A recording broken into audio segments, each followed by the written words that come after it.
The massive alien ship appeared at the edge of Earth's solar system like a silver mountain floating in space. Commander Taemin Park stood in the control room of Luna Station, watching the screens with wide eyes. The ship was longer than any city on Earth and glowed with strange blue lights. "Sir, they're sending a message," said Lieutenant Yujin Song, her fingers dancing over the control panel. "It's coming in 17 different languages." Taemin nodded and pressed the communication button. A calm, musical voice filled the room. "People of Earth, we come in peace. We are the Vithani Collective, representatives of 847 worlds in the galaxy. We wish to welcome you into our family of civilized planets." On Earth, Admiral Hee-Jin Kim was already moving. She called together the United Earth Defense Force Council in their secret underground meeting room. The room was filled with Earth's best military minds, all looking worried, but ready. "They say they want peace," Admiral Kim said, looking at the data on her tablet. "But we've prepared for this day for 50 years. We will not be caught off guard." General Wu Jin Kang leaned forward in his chair. "What do we know about their ship?" Dr. Jin Woo Han, the planet's top alien expert, pulled up images on the big screen. "Their ship is huge, but our scans show it's mostly empty space. They could be hiding something, or they could be exactly what they say they are." Captain Do-hyun Lee stood up. "I volunteer to lead the first meeting team. If they really want peace, we should at least talk to them." Admiral Kim thought for a moment.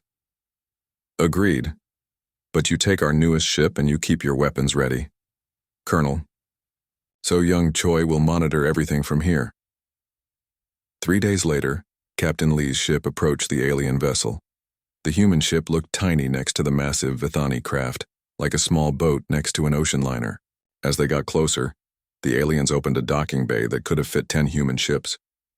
The first thing Captain Lee noticed when he stepped onto the alien ship was how quiet it was. The corridors were wide and tall, with walls that seemed to glow with their own light. The air smelled like flowers, but there was something else underneath that he couldn't identify. Ambassador Velthara met them in a huge room with a ceiling so high it disappeared into shadows. She was tall and thin, with skin that looked like it was made of crystal. When she moved, small lights seemed to dance under her skin. Her voice was beautiful, like music. "Welcome, humans of Earth," she said with a smile that didn't quite reach her strange, large eyes.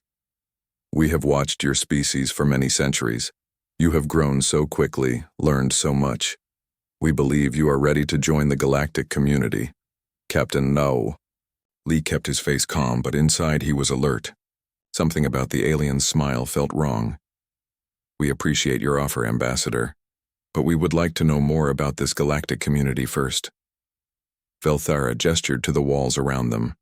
Images appeared in the air, showing beautiful planets with impossible cities and peaceful aliens working together. "For 10,000 years we have brought peace to the galaxy. War is unknown among our member worlds. Hunger, disease, and conflict are things of the past." Lieutenant Commander Nari Park, who had come with Captain Lee, asked quietly, "And how exactly do you achieve this peace?" The ambassador's smile became wider. "Through understanding, through sharing knowledge, and through unity. When species join us, they discover that individual wants and needs become less important than the good of all. It is a beautiful thing." Captain Lee felt a chill run down his back. The way she said unity sounded more like control to him. "And what would Earth need to do to join this community?" "Very little at first," Velthara said. "We would share some of our technology with you. Medical advances that could cure all disease. Energy systems that would end your pollution problems. Food production methods that could feed everyone on your planet. All we ask in return is trust."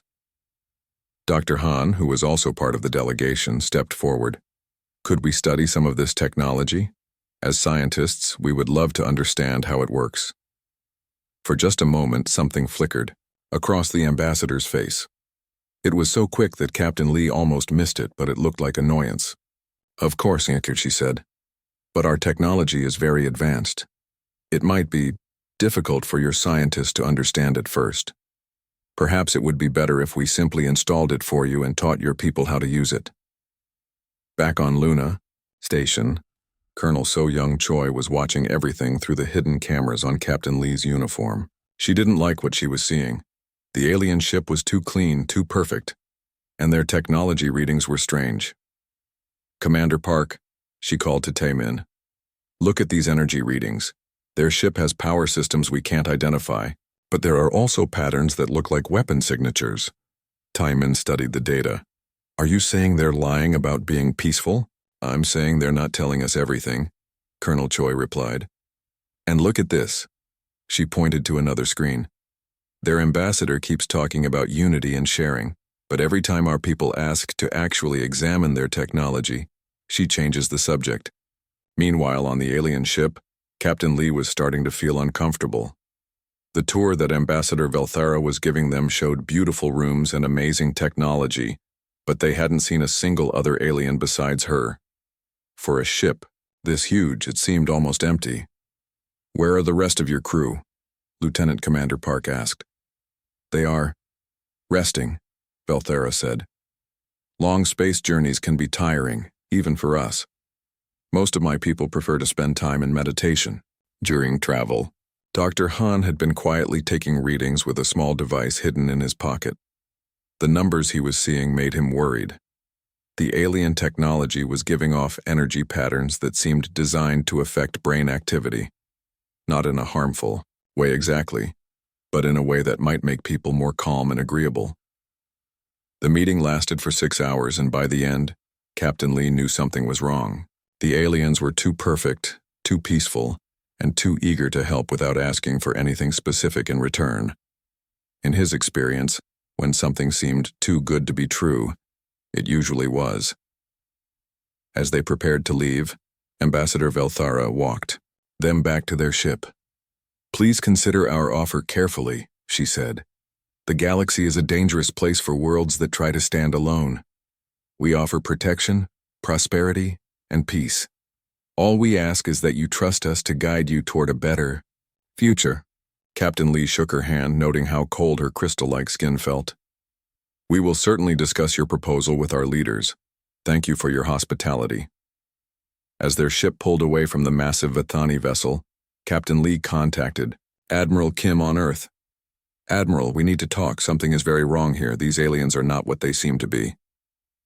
Dr. Jinwoo Han worked through the night in his laboratory, studying the data he had secretly collected from the alien ship. The readings from his hidden scanner showed things that made his blood run cold. The beautiful Vithani technology was not what it appeared to be. "Admiral Kim," he called through the secure communication line. "You need to see this immediately." Admiral Haijin Kim arrived at the laboratory within an hour, along with Colonel So-Young Choi and General Woojin Kang. Dr. Han showed them the energy readings on his computer screen. "Look at these patterns," Dr. Han said, pointing to the display. "This technology is designed to affect human brain activity. It makes people more calm, more agreeable, and less likely to question authority. The aliens' ship is full of devices that could control our minds." Colonel Choi leaned closer to study the data. "Are you saying they want to brainwash us?" "Not exactly," Dr. Han replied. "It's more subtle than that. These devices would make people happy to follow orders and less interested in thinking for themselves. Over time, an entire population could be controlled without them even realizing it." Admiral Kim felt anger building in her chest. "What else did you find?" Dr. Han pulled up another screen. "Their medical technology isn't just for healing. It includes systems for biological control. They could change human DNA, alter our reproduction, even control how we think and feel. And their food production systems? They're designed to create dependency. Once you start using their technology, you can't survive without it." General Kang slammed his fist on the table. "They're not offering to help us. They're planning to enslave us." At that moment, Lieutenant Commander Yoo-Jin Song burst into the room. "Admiral, we've intercepted alien communications. You need to hear this." She played a recording of strange musical sounds. Dr. Han quickly ran it through the translation program they had developed. The musical tones turned into words that made everyone in the room go silent. Progress report on Earth integration. The translation read, "Humans show expected resistance patterns. Neural dampening fields are prepared for deployment. Recommend proceeding to Phase 2 within 1 rotation. Pacification should be complete within 4 rotations. Earth bioresources will support approximately 200 standard colonial units." Colonel Choi translated the alien time measurements. 4 rotations means about 6 months. They plan to have us completely under their control in 6 months. Admiral Kim stood up straight, her face hard as stone. How many humans do they plan to keep alive? Lieutenant Commander Song played another part of the recording. The translation was even worse. Recommend maintaining 10% of native population for manual labor and genetic diversity. Remaining population unnecessary after resource extraction is complete. The room fell completely silent. The aliens weren't just planning to control humanity. They were planning to kill most of them. General Kang was the first to speak. "How long do we have?" "According to their communications, they're waiting for more ships to arrive," Song replied. "Maybe 2 weeks." Admiral Kim activated the emergency alert system. Within hours, every hidden military base on Earth and throughout the solar system received the same message. Operation Starfall is now active. Prepare all weapons and ships for immediate deployment. For 50 years, ever since the first UFO sightings, Earth had been preparing for this day. Hidden bases and asteroids, secret shipyards on the far side of the moon, and underground weapon factories had been building humanity's real defense force. Captain Do-Hyun Lee was called to a meeting with Admiral Kim in the deepest bunker under Earth's surface. When he arrived, he found himself in a room he had never seen before. The walls were covered with displays showing spacecraft and weapons that looked far more advanced than anything he knew Earth possessed. "Captain," Admiral Kim said, "it's time. You learned about humanity's real military capabilities." She pressed a button, and the displays came alive with images of sleek warships hidden throughout the solar system. "We have 200 advanced combat vessels armed with antimatter weapons, plasma cannons, and experimental gravitational bombs. We've been reverse engineering alien technology for decades." Captain Lee stared at the displays in amazement. "How is this possible? How did you keep this secret?" "Every major nation on Earth has been contributing to this project," Admiral Kim explained. "We knew that if aliens ever came to Earth, they might not be friendly. We decided to be ready." "General," Kang stepped forward. "Captain, we're giving you command of the first strike wing. Your job is to send a message to these aliens that humanity is not as helpless as they think." Meanwhile, on the alien ship, Ambassador Velthara was growing impatient. She had been waiting for Earth's leaders to accept their offer, but the humans were taking too long to decide. She decided to increase the pressure. She sent another message to Earth's governments. "People of Earth, we understand that joining the galactic community is a big decision. To help you choose wisely, we are prepared to demonstrate our good intentions. We will disable all military satellites around your planet as a gesture of trust. This will show you that we mean no harm." Admiral Kim smiled grimly when she received the message. "They think they're threatening us," she said to her staff. "They don't realize we've been expecting this." The Admiral activated Earth's hidden defense network. Across the solar system, asteroid bases opened their camouflaged doors. Secret shipyards released their hidden fleets. Weapons that had been disguised as space junk powered up and aimed at the alien vessel. Dr. Han made another discovery while studying the alien communications. "Admiral, they're not alone. There are at least 50 more ships coming to Earth. This is a full invasion fleet." "How long until they arrive?" Admiral Kim asked. 3 days, Dr. Han replied. Admiral Kim nodded. "Then we attack before they get here. If we wait for their reinforcements, we might not be able to win." Captain Ji-Hoon Lim was put in charge of the stealth attack squadron. His ships were equipped with new cloaking technology that made them invisible to alien sensors. His mission was to get close to the Vithani ship and plant explosive charges on their most important systems. Lieutenant Commander Nari Park was given command of the experimental ship called Indomitable. It was equipped with a new type of engine that could bend space and time. allowing it to appear anywhere instantly. Her job was to rescue any humans who might be trapped on the alien ship. As Earth's hidden fleet prepared for battle, Ambassador Velthara received a message from her superiors. Earth resistance is stronger than expected, the message said. Prepare for immediate pacification. Use all necessary force. Velthara looked out at the small blue planet below her ship. Soon, it would be just another conquered world in the Vithani Empire. The humans had no idea what was coming for them, but humanity had a surprise waiting for the aliens. Earth's leaders had learned an important lesson from studying galactic history. Sometimes the best defense is an overwhelming offense. They weren't going to wait to be attacked, they were going to strike first, and they were going to strike hard. President Mi Young-yoon stood before the United Nations Assembly, her face calm but her eyes burning with determination. Representatives from every nation on Earth watched as she prepared to deliver humanity's response to the alien ultimatum. Fellow humans, she began, her voice carrying clearly through the Great Hall. Today we face a choice that will determine the future of our species. The aliens who claim to come in peace have revealed their true intentions. They do not offer partnership. They offer slavery. She gestured to the large screen behind her, which showed the translated alien communications. They plan to reduce our population by 90%. They plan to control the minds of those who survive. They plan to strip our planet of its resources and leave us with nothing. The president's voice grew stronger. But they have made one critical mistake. They have underestimated humanity. Today we show them that Earth does not kneel to anyone. We choose our own path among the stars. At that moment, across the solar system, Admiral Hyejin Kim gave the order that would change galactic history forever.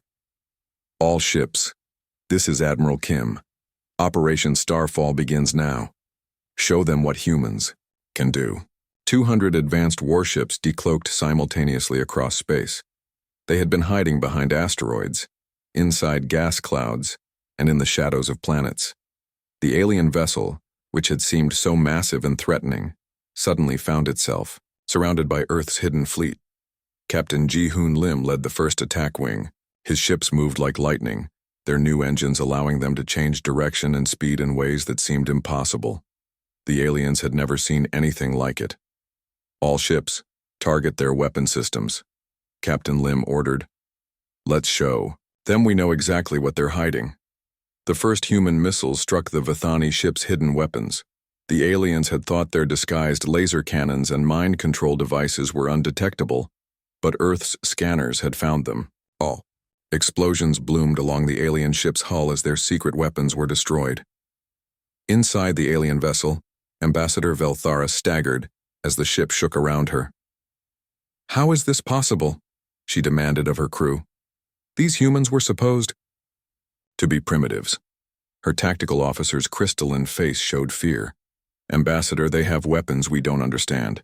Their ships are moving in patterns that violate the laws of physics as we know them. Lieutenant Commander Nari Park piloted the experimental ship Indomitable through a fold in space-time, appearing directly inside the alien vessel's main hangar. Her ship's new jump drive technology allowed her to teleport anywhere she could see, making her impossible to track or stop. This is Commander Park, she reported to Admiral Kim. I'm inside their ship, searching for human prisoners now. As she explored the alien vessel, Nari discovered the horrible truth.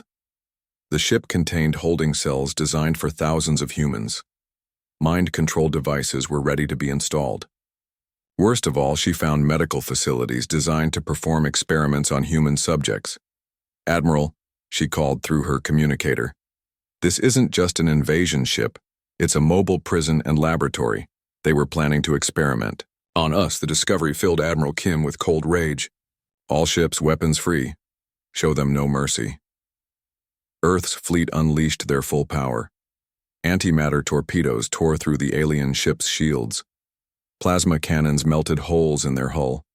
Gravitational bombs created space-time distortions that crushed entire sections of the vessel. But the humans weren't just fighting with superior firepower. They were fighting with superior tactics. Captain Do-hyun Lee had studied every piece of alien technology they had obtained, and he understood their weaknesses. Their shields are designed to stop energy weapons, he announced to his wing. But they've never encountered kinetic bombardment. Switch to railguns and mass drivers. Earth ships began firing solid projectiles at incredible speeds.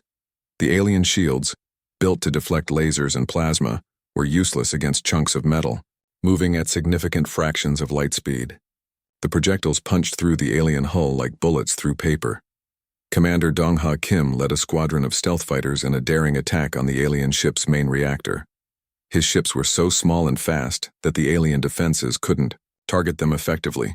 Reactor core in sight, he reported. Beginning attack run, his fighters dove into the alien ship through the holes torn by the larger vessels. Inside the ship's corridors, they fired precision strikes at critical systems. The aliens had never encountered fighters small enough to fly inside their own vessel. Dr. Yoon-Soo Park, watching from Earth's command center, noticed something interesting about the alien communications. "Admiral," she called, "their ship uses a hive mind communication system. If we can disrupt it, they won't be able to coordinate their defenses." Within minutes, Earth's ships began broadcasting a special signal that Dr. Park had designed. It was based on human music, but modified to interfere with alien brain patterns. The effect was immediate and devastating. Across the alien ship, crew members began losing contact with each other.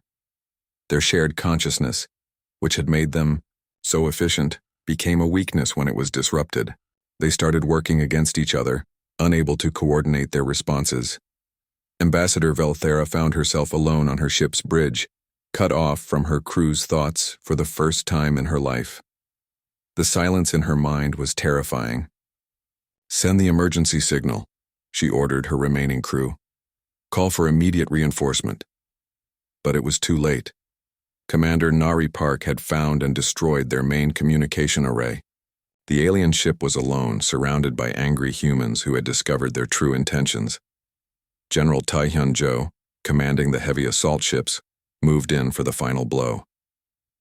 "All heavy units, target their command center. Let's end this."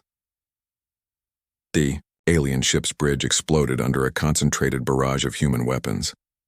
Ambassador Velthara barely escaped to an emergency pod, her beautiful crystalline body now cracked and damaged. As the massive alien vessel began to break apart, Captain Lee opened a communication channel to any survivors. "This is Captain Lee of the United Earth Defense Force," he announced. "Your ship is destroyed. Your crew is dead or captured. You came here offering peace, but planning war. You thought we were weak, but you were wrong." He paused, watching debris from the alien ship drift past his viewport. "Send this message to your Galactic Confederation. Earth is not interested in your kind of peace. We will defend ourselves, and we will defend others who cannot defend themselves. If you want war, we will give you war. If you want actual peace, based on respect and equality, we are willing to talk. But we will never submit to anyone." The battle was over in less than 3 hours. Earth's hidden fleet had destroyed the most advanced ship in the Vithani fleet without losing a single vessel.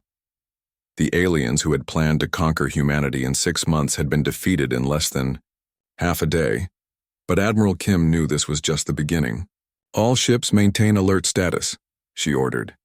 This was just one ship. "According to our intelligence, they have at least 50 more vessels coming our way."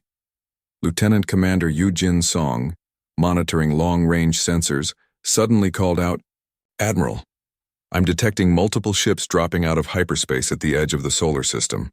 It looks like 53 vessels, all larger than the one we just destroyed." Admiral Kim smiled grimly.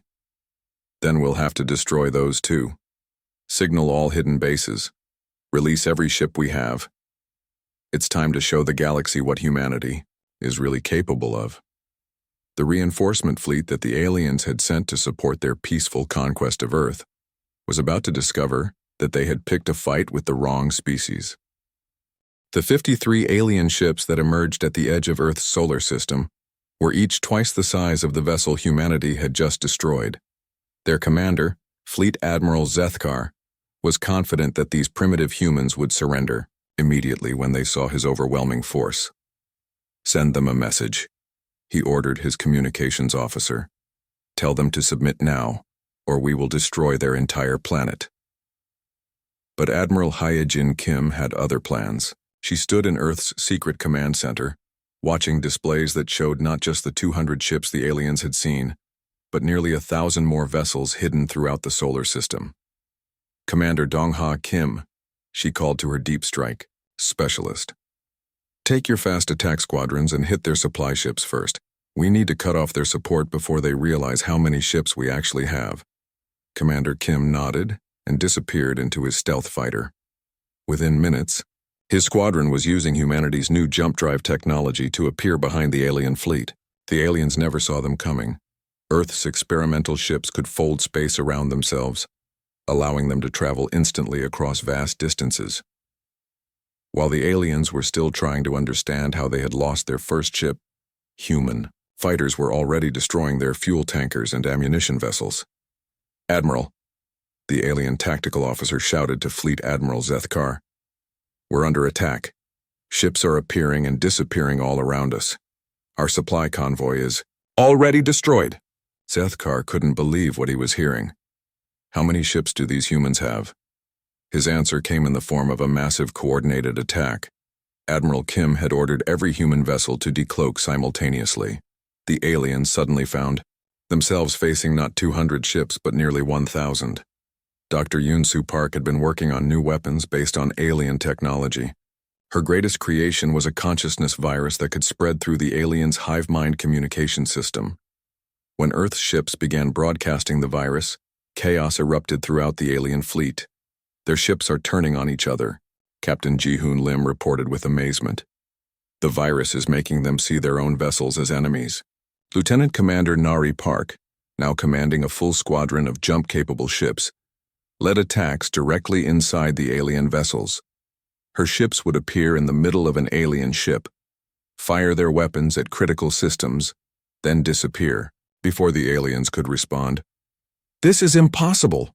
Fleet Admiral Zethkar screamed as his flagship shook under human attacks. "How are they inside our ships? How are they everywhere at once?" But humanity's greatest advantage wasn't their advanced technology. It was their industrial capacity. General Taehyun-jo had activated Earth's most secret weapon, self-replicating construction ships. These massive vessels could consume asteroids and space debris, turning them into new warships within hours.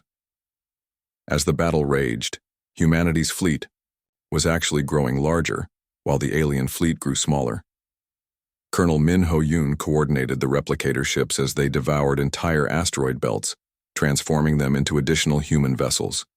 "Admiral," he reported, "we'll have 200 new ships ready for combat within 6 hours." The aliens had never encountered anything like this. In their experience, space battles were fought with the ships you brought. The idea that an enemy could build new warships during the battle itself was beyond their understanding. "Send a message to the Galactic Confederation," Fleet Admiral Zethkar ordered desperately. "Tell them that Earth must be destroyed immediately. These humans are too dangerous to be allowed to exist." But his communications were already being jammed by human electronic warfare specialists. Earth's ships were not just fighting the alien fleet. They were cutting them off from any outside help. Commander Subin Lee led a special mission to capture alien vessels intact. Her teams would board damaged alien ships, overcome their crews, and steal their technology. Within hours, human engineers were reverse engineering alien weapons and adding them to Earth's arsenal. "Admiral Kim," Dr. Jin Woo-han called from his laboratory, "we've captured several alien computer cores. I'm learning things about their empire that you need to see immediately." The data Dr. Han discovered was shocking. The Galactic Confederation wasn't a peaceful alliance of species. It was a massive empire built on the conquest and enslavement of hundreds of worlds. Every species that had joined them had been forced to submit or be destroyed. "Look at this." Dr. Han showed Admiral Kim the alien records. "They've destroyed 37 entire civilizations that refused to surrender. They've enslaved over 400 species. They turned conquered planets into factory worlds, worked by mind-controlled slaves." Admiral Kim felt her anger burning even hotter. "Are there any free worlds left in the galaxy?" "A few," Dr. Han replied. "Some species are hiding in remote areas trying to avoid the Confederation. Others are fighting losing battles against impossible Odds. Admiral Kim made a decision that would change galactic history. Send this information to every human ship. Let them know what we're really fighting against. This isn't just about Earth anymore. We're fighting to free the entire galaxy. Thiwi. News spread through the human fleet like wildfire. Suddenly, every human warrior understood that they weren't just defending their home world. They were fighting for freedom itself. Captain Do-hyun Lee, now commanding a battle group of 50 ships, led a devastating attack on the alien fleet's command vessel. "This is for every species you've enslaved," he announced as his ships poured fire into the massive alien ship. Admiral Seokjin Chae had been given command of humanity's first expeditionary force. While the main battle raged in Earth's solar system, his ships used jump drives to attack alien bases in nearby star systems. Admiral Kim, he reported from 3 star systems away, "We found an alien slave world.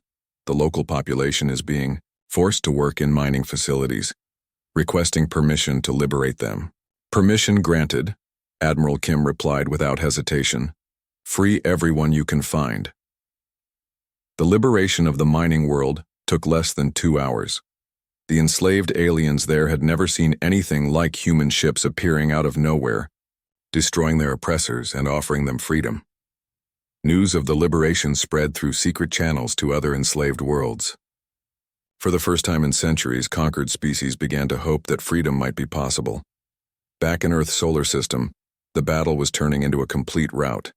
The alien fleet that had arrived to crush humanity was being systematically destroyed. Fleet Admiral Zethkar's flagship was the last alien vessel still fighting. "I don't understand," he transmitted to Admiral Kim. "How did you become so powerful so quickly? Your species was supposed to be primitive, barely capable of spaceflight." Admiral Kim's response was broadcast to the entire alien fleet. "You made the same mistake that bullies always make. You thought that because we hadn't hurt anyone, it meant we couldn't hurt anyone. You thought that because we seemed peaceful, it meant we were weak." Her voice grew harder. "But humans have been fighting wars for thousands of years. We know how to adapt, how to innovate, and how to win. Most importantly, we know the difference between fighting for conquest and fighting for freedom." The last alien ship surrendered an hour later. Fleet Admiral Zethkar was captured alive along with hundreds of his crew. They would be questioned to learn more about the Galactic Confederation's military capabilities. As the smoke cleared from the greatest space battle in galactic history, Admiral Kim looked at the tactical displays showing the results. Earth had destroyed or captured 54 alien vessels without losing a single human ship. More importantly, they had sent a message that would reach every corner of the galaxy. "Commander Park," she called to Taemin, "begin Phase 2 of our operations. It's time to take this fight to the enemy's home territory." Lieutenant Commander Yoo-jin Song was monitoring alien communications across the galaxy. "Admiral," she reported, "we're picking up panic transmissions from Confederation worlds. Word of our victory is spreading faster than light. Some species are already starting to rebel against their alien overlords." Admiral Kim smiled. "Good. Let them know that Earth stands with anyone who fights for freedom. The age of galactic tyranny is over." 6 months after the aliens first arrived at Earth, Ambassador Velthara sat in a human prison cell, staring through the transparent walls at the bustling space station around her. Everything had gone wrong. The Galactic Confederation was collapsing, and it was all because of these impossible humans. The space station where she was held prisoner had been built in just 3 months. Human construction ships had taken apart several asteroids and turned them into this massive facility. She watched human ships coming and going constantly, carrying supplies and messages to worlds across the galaxy.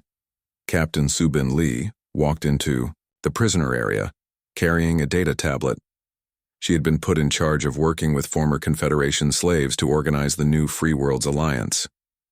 "Good morning, Ambassador," Captain Lee said politely. "I thought you might like to see what's happening in the galaxy these days." She activated the tablet, showing news reports from across known space. On screen after screen, former slave worlds were celebrating their freedom. Species that had been conquered centuries ago were finally governing themselves again. The Helix. Nebula region declared independence yesterday, Captain Lee reported. That makes 47 star systems that have joined the Free Worlds Alliance this month. Your old empire now controls less than half the territory it did 6 months ago. Velthera's crystalline face showed no emotion, but inside she was horrified. The Confederation had ruled the galaxy for 10,000 years. How could these primitive humans have destroyed it so quickly? How? She asked quietly. Captain Lee sat down across from her. Because you built your empire on a lie. You told everyone that peace required submission, that freedom led to chaos. But we've proven that free peoples can work together when they choose to, not when they're forced to. On Earth, President Mi Young-yoon was meeting with representatives from dozens of newly free worlds. The United Nations building had been expanded to accommodate delegates from across the galaxy. Species that had never met before were working together to create a new kind of galactic government. The principles are simple, President Yoon explained to the assembly. Every world governs itself. No species can force its will on another. When conflicts arise, we talk first and fight only, as a last resort. And most importantly, any world that threatens the freedom of others will face the combined strength of all free worlds. Admiral Hee-jin Kim had been promoted to Supreme Commander of the Free World's Defense Force. She stood in the command center of Earth's newest space station, watching displays that showed human-designed ships patrolling throughout the galaxy. These weren't just human ships. They were crewed by volunteers from dozens of species, all working together to protect their new freedom. The ships carried a simple message painted on their hulls in hundreds of languages. Freedom is not negotiable. Dr. Hyun-woo Kim had become the galaxy's leading expert on sharing technology safely. Unlike the Confederation, which had used technology to control people, the Free Worlds Alliance shared knowledge freely while making sure it couldn't be used for oppression. The key, he explained to a group of alien scientists, is making sure that every species understands the technology they're using. Knowledge shared freely makes everyone stronger. Knowledge used to control makes everyone weaker. Commander Dong-ha Kim was leading humanity's most ambitious project yet. His deep strike fleets were hunting down the remaining Confederation strongholds, liberating the last enslaved worlds. Admiral, he reported from the distant Andromeda Core region, we've found another Confederation slave facility. This one has been operating for over 2,000 years. The local species doesn't even remember what freedom looks like. Free them, Admiral Kim ordered, and make sure they know they have a choice. They can join the Alliance, stay independent, or ask for help rebuilding their civilization, but the choice is theirs to make. The liberation of the core worlds was different from the earlier battles. Many of the enslaved species had been under Confederation control for so long that they didn't know how to be free. Human advisors worked patiently with them, teaching them how to make their own decisions and govern themselves. Lieutenant Commander Nari Park had become a legend throughout the galaxy. Her ship, the Indomitable, had personally liberated over 30 worlds. Her ability to appear anywhere instantly had made her the perfect person to respond to calls for help. Commander Park, came an urgent message from a distant world. The Confederation is trying to retake the Spiral Arm colonies. They have a fleet of 200 ships. On my way, Nari replied, engaging her ship's jump drive. Within minutes, she and her squadron appeared in the middle of the Confederation fleet. The battle was over before it really began. General Tae-hyun-jo was working on humanity's most important long-term project, making sure that no one could ever again build the kind of empire that the Confederation had created. The key is information, he explained to his staff. As long as every world knows what's happening everywhere else, no one can build up military forces in secret. Our monitoring stations will watch for any signs of aggressive expansion. Dr. Yoon-soo Park had made another breakthrough in understanding alien psychology. Her research had shown that most species actually preferred freedom to security. But the Confederation had convinced them that freedom was dangerous. Fear was their greatest weapon, she reported to Admiral Kim. They made people afraid of making their own choices. Our job is to show them that freedom, while sometimes difficult, is always worth the effort. Colonel Min Ho-yoon was overseeing the dismantling of Confederation war machines. Massive factory ships that had been used to build weapons of conquest were being converted into construction vessels for peaceful purposes. "It's amazing," he reported. "These same ships that were used to build instruments of oppression are now building hospitals, schools, and research facilities. Technology isn't good or evil by itself. It's how you choose to use it that matters." The most satisfying moment came when Captain Do-Hyun Lee received a message from the former Confederation capital world. The ruling council there was officially surrendering and asking to join the Free Worlds Alliance. "We understand now that our empire was built on suffering," their message read. "We wish to make amends by helping to build something better. We offer our knowledge, our resources, and our commitment to freedom for all." Admiral Kim accepted their surrender graciously. "The past cannot be changed," she replied, "but the future can be whatever we choose to make it. Welcome to the Alliance." Year after first contact, Admiral Kim stood on the observation deck of humanity's newest space station, looking out at the bustling traffic of the galaxy's busiest trade route. Ships from hundreds of worlds passed by constantly, carrying goods, people, and ideas freely across space. Her aide, Commander Taemin Park, joined her at the window. "Hard to believe it all started with one alien ship claiming to come in peace," he said. Admiral Kim nodded. "They taught us an important lesson even if they didn't mean to. Sometimes the greatest act of peace is being strong enough to defend freedom." She pointed to a small ship passing by the station. Its hull bore the symbols of 3 different species working together on a joint research project. "Look at that. 6 months ago, those species had never met each other. Now they're partners, sharing knowledge and building something new together." Commander Park smiled. "What do you think will happen next?" Admiral Kim considered the question. "The galaxy is a big place. There are probably other species out there who still believe that the strong should rule the weak. We'll have to stay ready to defend freedom wherever it's threatened." She turned away from the window and walked back toward the command center. "But I'm not worried. Humans have learned something important over the past year. We're not alone in wanting to be free. Most intelligent species value freedom over security when they're given a real choice." As she reached the command center, Lieutenant Commander Yu Jin Song called out, "Admiral, we're receiving a message from the exploration fleet in the Outer Rim. They've made contact with a new species. The aliens seem friendly, but they're asking for help. They say their neighbors are threatening to invade if they don't surrender their independence." Admiral Kim smiled and sat down in her command chair. "Signal the fleet. Tell them we're on our way. And send a message to our new friends. Earth stands with all free peoples wherever they may be." The message that went out that day would be repeated many times in the years to come.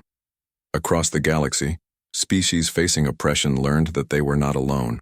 Earth and its allies would always answer the call when freedom was threatened. Aliens had come to Earth offering peace through submission. Instead, humanity had given the galaxy something much better: peace through strength, freedom through courage, and unity through choice. The age of galactic tyranny was over. The age of freedom had begun.